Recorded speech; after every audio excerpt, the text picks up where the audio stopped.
You guys hear me okay? Yeah. So,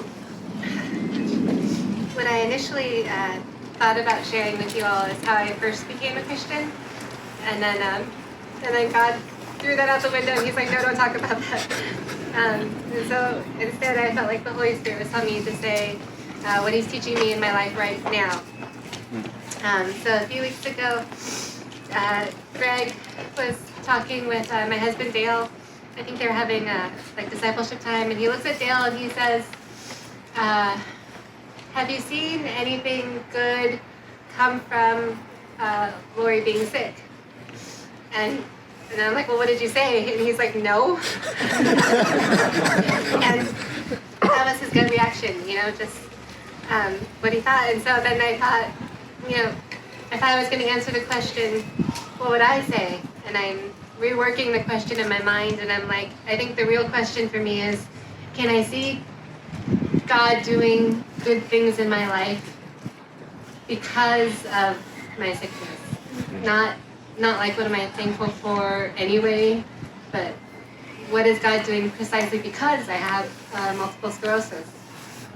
And it was just kind of tension I have in my mind, because over the past few years I've heard everything. I've heard people tell me, like, maybe you're not healed yet because you have some sin you haven't repented of, or there's a lack of faith, or maybe you have a childhood trauma that maybe you haven't revisited and imagined that Jesus is there with you. And I'm not making fun of any of those things, because I really believe that those things can be true, and that the inner healing is really important. So I'm going to step back and say that those things are wrong. And some people have told me I'm not healed yet because I accepted the diagnosis. I need to renounce that. I should tell myself every day I'm healed. And I'm like, I don't know how to do that. I don't get how to do that because I'm not. There's this tension because I know and I believe that, some sickness is from the evil one. And then there's also the times where it's like, well, is it a thorn in my side? Is it something that God's letting me just have? Do I be thankful that I have this? Or am I not supposed to ever be thankful for sickness because sickness is evil, I don't know how to think about it sometimes. So I don't know where you stand theologically. Maybe you believe that, that I have an evil spirit and it's manifesting in my sickness. And if you do have that conviction, I'm open to it. Come pray for me.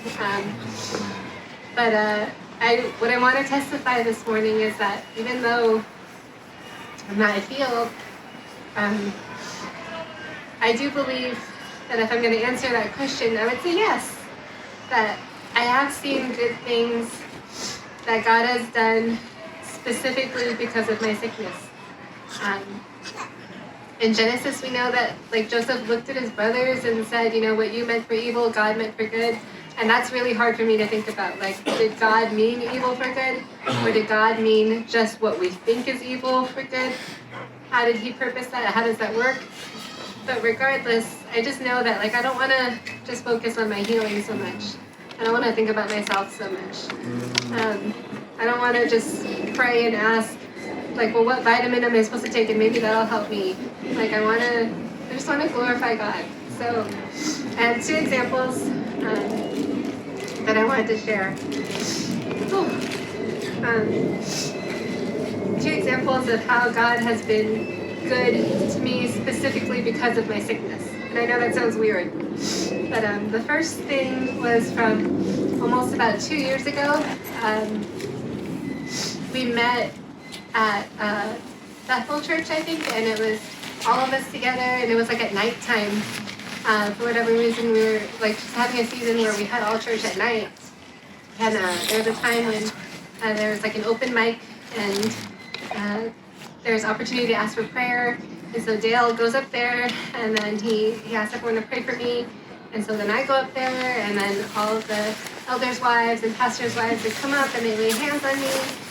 And so I wasn't healed, but I had this weird urge to start praying in tongues. And for years I thought, oh, that's not my spiritual gift. No, that's not going to happen.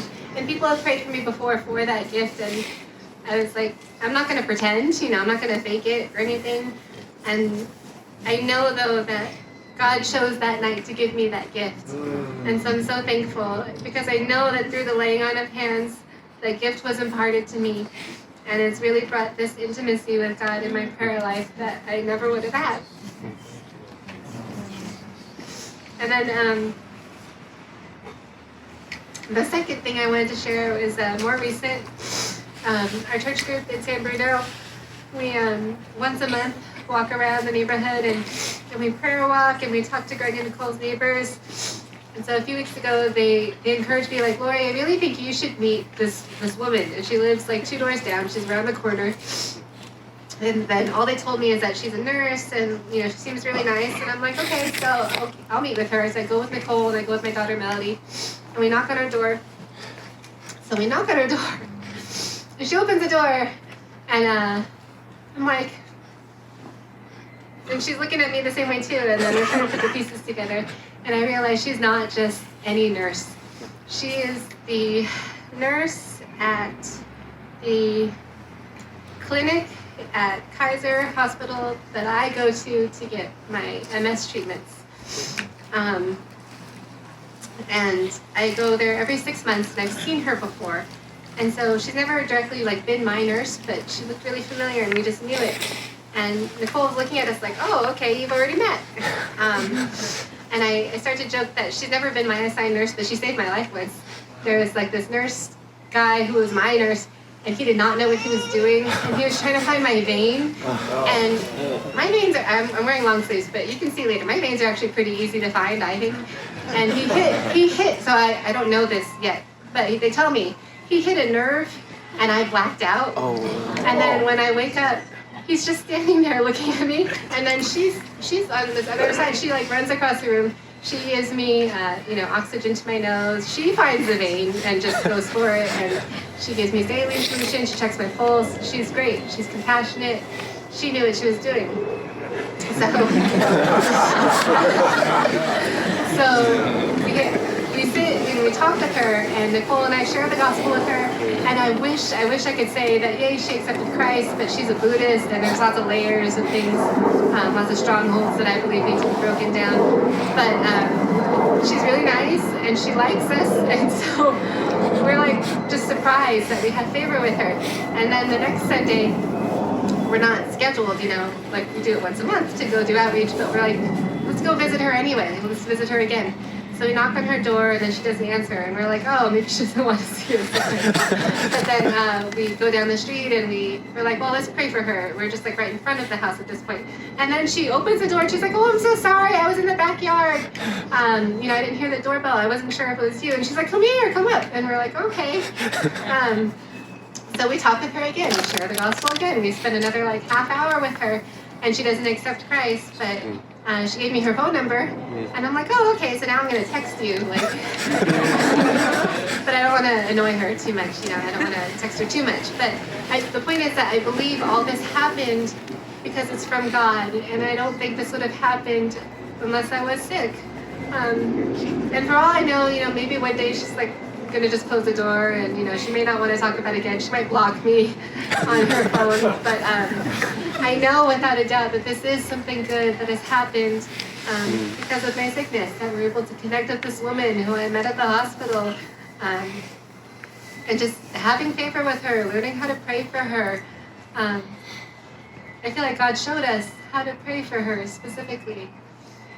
So I don't thank God that I have my illness, but I thank God that while I'm waiting to be healed, He's been so merciful to me.